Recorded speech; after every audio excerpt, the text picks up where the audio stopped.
अगर आप एक हाई परफॉर्मर हैं और अगर आप प्रमोट नहीं हो रहे हैं तो आपको बहुत फ्रस्ट्रेशन होती होगी, हाँ या ना?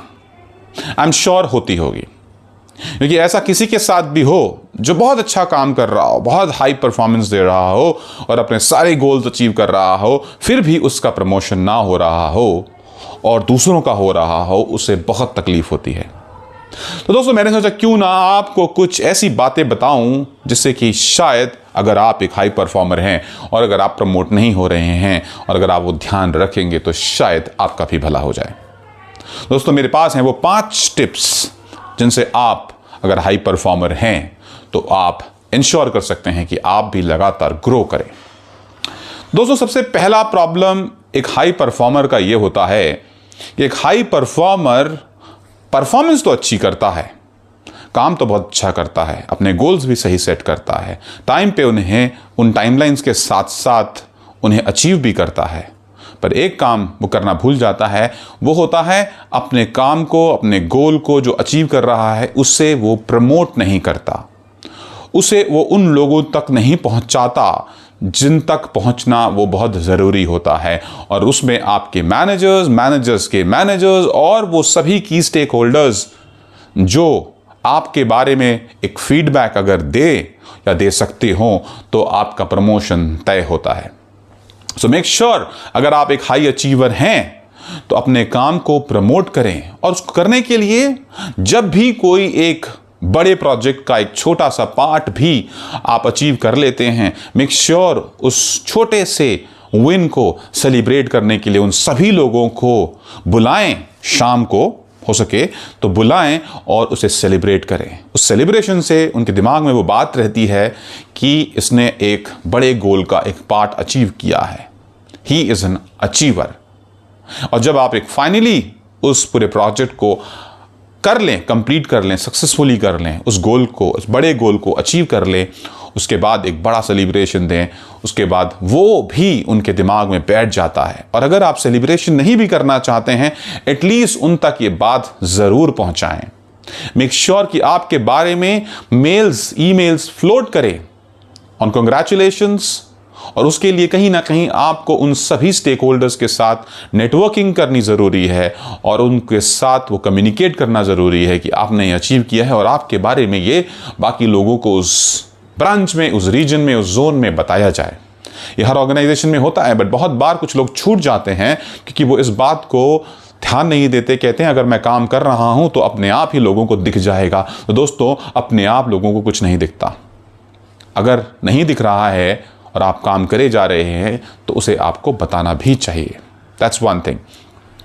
सेकेंड है दोस्तों कि जो एक हाई परफॉर्मर होता है वो हो सकता है फंक्शनली, टेक्निकली बहुत साउंड हो, वो अपने फंक्शनल स्किल्स में एक एक्सपर्ट हो सकता है, उसे बहुत नॉलेज हो सकता है अपने उस डोमेन में, बट अगर वो सॉफ्ट स्किल्स में लैक करता है, कम्युनिकेशन में लैक करता है, असर्टिवनेस में लैक करता है, कॉन्फ्लिक्ट रेजोल्यूशन में लैक करता है, टाइम मैनेजमेंट में लैक करता है, या फिर मैं कहूँ लीडरशिप में लैक करता है, या टीम में एक साथ काम करने में उसे तालमेल बैठाने में बहुत डिफिकल्टी होती है, तो भी वो एक बहुत बड़ा प्रॉब्लम है। तो मेक श्योर अगर आप एक हाई अचीवर हैं तो ये मत सोचिए कि आप अपना इंडिविजुअल गोल अचीव कर ले रहे हैं, अपने रिस्पॉन्सिबिलिटीज़ को फुलफिल कर रहे हैं, अपने टारगेट्स को पूरा कर ले रहे हैं तो वो काफ़ी है, आपका टेक्निकल फंक्शनल नॉलेज काफ़ी है। नहीं दोस्तों, वो काफ़ी नहीं है, क्योंकि आप लोगों के साथ काम करते हैं। तो सॉफ्ट स्किल्स, ह्यूमन स्किल्स में मास्टरी होना, एक एक्सपर्ट होना बहुत इंपॉर्टेंट है। और उसके लिए हो सके तो लोगों को अप्रोच करिए जो उसमें बेटर हों, उनसे फीडबैक लीजिए कि आप किस पर्टिकुलर सॉफ्ट स्किल में आप कमज़ोर हैं, या फिर कहूँ तो अगर मान लीजिए आपको लगता है आपकी कम्युनिकेशन अच्छी नहीं है तो लोगों से पूछ सकते हैं मेरी कम्युनिकेशन में क्या प्रॉब्लम है, तो वो आपको फीडबैक देंगे। उससे भी कहीं ना कहीं आपके अंदर इंप्रूवमेंट आ सकता है। और इतना ही नहीं, आप बहुत सारे मार्केट में कोर्सेज अवेलेबल हैं, ऑनलाइन ऑफलाइन, आप वर्कशॉप्स, प्रोग्राम्स, कोर्सेज में एनरोल कर सकते हैं, उससे भी आप कहीं ना कहीं अपने सॉफ्ट स्किल्स पर काम कर सकते हैं। और कुछ भी काम ना करें तो आप एक कोच को भी हायर कर सकते हैं। आजकल personal coaches, one on one coaching होती है, जिससे भी कहीं ना कहीं आपकी बहुत सारे लेवल पर सॉफ्ट स्किल्स में आप इंप्रूव कर सकते हैं। That's the second thing. Third है दोस्तों, रेजिस्टेंस टू चेंज। हाँ जी दोस्तों, अब एक हाई अचीवर हो आप अपने गोल्स को अचीव कर ले रहे हो, अपने टारगेट्स को अचीव कर ले रहे हो, पर आप अपने उस जोन से बाहर नहीं आना चाहते हैं। क्योंकि आप उसमें अच्छा कर रहे हो तो आप कुछ भी नया टेस्ट नहीं करते, आप एक्सपेरिमेंट्स नहीं करते, क्योंकि आपके लिए जो वर्क कर रहा है, आपके लिए वो टारगेट अचीव करा रहा है, आप उन्हीं तरीकों से लगातार सालों से करते आ रहे हो, सालों तक करते रहोगे। शायद आप उन्हें गोल्स को अचीव करे जा रहे हो, न्यू एक्सपेरिमेंट्स कुछ नहीं करते, न्यू आइडियाज़ कुछ इंप्लीमेंट नहीं कर रहे हो, आप न्यू आइडियाज़ के प्रति आप एक्सेप्टेंस भी आपका बहुत लो है।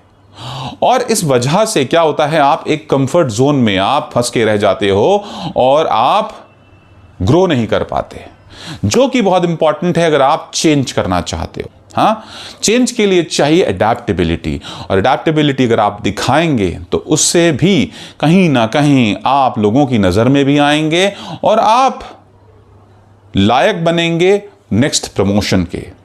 क्योंकि दोस्तों, हमें सिर्फ अपने लेवल पर, इंडिविजुअल लेवल पर ही अपने टारगेट्स अचीव करते रहना है, ऐसा नहीं है। नेक्स्ट लेवल शायद एक टीम लीडरशिप लेवल हो, तो उसके लिए अगर आपको चेंज होना नहीं आता तो आप दूसरों को कोई एक नए चेंज के साथ कैसे अडॉप्ट कराएंगे, अपनी टीम को एक नए चेंज के साथ कैसे अडॉप्ट कराएंगे। एक ऑर्गेनाइजेशन लगातार चेंज होती है, टेक्नोलॉजी चेंज होती है, फंक्शंस चेंज होते हैं, प्रोसेसेस चेंज होते हैं, सिस्टम्स चेंज होते हैं। तो अगर आप अपनी टीम को, अगर आप खुद ही नहीं कर पा रहे हैं चेंज, तो अपनी टीम को क्या चेंज करवा पाएंगे। तो रेजिस्टेंस टू चेंज भी कहीं ना कहीं एक बहुत बड़ा रीजन होता है जिसके वजह से हाई अचीवर्स प्रमोट नहीं हो पाते। तो उसके लिए चाहिए कि सबसे पहले एक ग्रोथ माइंडसेट रखें, न्यू लर्निंग्स की तरफ भी आप अपने आप को फेंकें, नए अनटेस्टेड वाटर्स में जाकर एक्सपेरिमेंट करें, लोगों से फीडबैक लें कि मैं ऐसा क्या नया कर सकता हूं, मेरे अप्रोच में मैं क्या नया ला सकता हूं, वो भी समझने की कोशिश करें। दूसरे डाइवर्स ग्रुप्स में आप पार्टिसिपेट करें और एक टीम का हिस्सा बन के उनके साथ काम करें जो अलग तरीकों से काम करते हैं, जिससे भी आपको एक बहुत क्रॉस फंक्शनल लर्निंग समझ में आएगी। चौथा है दोस्तों, जो हाई अचीवर्स होते हैं ना, वो अपने इंडिविजुअल गोल्स पर इतने ज़्यादा फोकस्ड होते हैं कि उन्हें अगर आप बोलोगे भी तो शायद फ़र्क नहीं पड़ता। कहते हैं यार मेरा गोल अचीव हो रहा है, मेरा टारगेट अचीव हो रहा है, मेरा प्रमोशन तो मेरे गोल से लिंक्ड है, तो मैं उसी के बारे में फोकस करूंगा। और वो शायद वो अलाइनमेंट करना भूल जाते हैं जो कि ऑर्गेनाइजेशनल गोल के साथ उन्हें करना बहुत ज़रूरी है। वो ये भूल जाते हैं कि उनका भी ये जो गोल है वो बड़े ऑर्गेनाइजेशनल गोल के साथ लिंक्ड है। तो मेक श्योर कि अपने आप को, अगर आप एक हाई अचीवर हैं तो अपने गोल को, अपने आप को ऑर्गेनाइजेशनल पर्पस, उसके विजन, उसके गोल के साथ अपने आप को अलाइन करें। टाइम टू टाइम जो भी की स्टेक होल्डर्स हैं उनको ये रियलाइजेशन होते रहना ज़रूरी है कि आपका गोल का अचीवमेंट बड़े ऑर्गेनाइजेशनल गोल को कंट्रीब्यूट कर रहा है। ये अलाइनमेंट सबसे पहले अपने अंदर होना ज़रूरी है, तभी आप दूसरों को दिखा पाओगे, दूसरों को बिलीव करा पाओगे।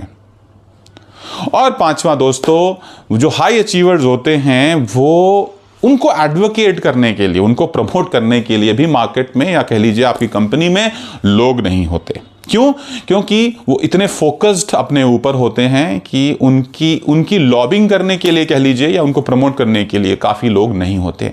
सो मेक श्योर अगर आप एक हाई अचीवर हैं तो वो एक 360 डिग्री फीडबैक जो लेते हैं आप सबसे लीजिए, प्लस उनके साथ एक अच्छी रिलेशनशिप बनाइए, क्योंकि मार्केट में दूसरों का फीडबैक भी बहुत इंपॉर्टेंट होता है। और आजकल तो हर ऑर्गेनाइजेशन में 360 डिग्री फीडबैक चलता है, यानी कि आपके जूनियर्स, आपके सीनियर्स, आपके पीयर्स, आपके वेंडर्स, आपके डिस्ट्रीब्यूटर्स, आपके ट्रांसपोर्टर्स, आपके सभी स्टेक होल्डर्स, इन सभी का फीडबैक अच्छा बुरा बहुत इंपैक्ट डालता है आपके प्रमोशन में। तो ये मत सोचिए कि मैंने नंबर्स अचीव कर लिए हैं तो मेरा प्रमोशन तय है। प्लीज बी अवेयर दैट अब ऑर्गेनाइजेशंस सिर्फ नंबर्स के अचीवमेंट पर प्रमोशंस नहीं करती है। You have to add a lot of value other than achieving the numbers. क्या नए इनिशिएटिव्स ले रहे हैं? क्या आपका कोई आइडिया ऐसा इतना फ्रूटफुल रहा कि उससे ऑर्गेनाइजेशन को बहुत एडवांटेज हुआ, बहुत प्रॉफिट हुआ? या फिर आपने टीम्स को मोबिलाइज करने के लिए, टीम को साथ लाने के लिए कुछ इनिशिएटिव्स लिए? क्या उनके साथ आने के वजह से ट्रस्ट इंक्रीज हुआ? क्या उस ट्रस्ट को इंक्रीज करने से क्या परफॉर्मेंस ओवरऑल उस टीम की, उस डिपार्टमेंट की और फिर ओवरऑल ऑर्गेनाइजेशन की इंप्रूव हुई? आपने ऐसा क्या नया किया? क्या आप अच्छे कम्युनिकेटर हैं? क्या आप अच्छे नेटवर्कर हैं? क्या आप इनोवेटर हैं? क्या आप फीडबैक एक्सेप्ट करते हैं? क्या आप वैल्यू क्रिएट करने में विश्वास रखते हैं? इन सभी बातों का बहुत इंपॉर्टेंस होता है। High achiever as a high performer होना काफ़ी नहीं है। तो अगर दोस्तों आप मेरी ये 5 बातें याद रखते हैं, प्लीज़ बी रेस्ट एश्योर्ड, आपका प्रमोशन तय है। तो फोकस करिए इन 5 बातों पे और देखिए आपकी ज़िंदगी में क्या बदलाव आता है। दोस्तों अगर आपको मेरी वीडियो अच्छी लगी है, don't forget to subscribe to my channel Ajit Panicker official and bell notification भी ज़रूर दबा दीजिएगा। मिलता हूँ अगली वीडियो में।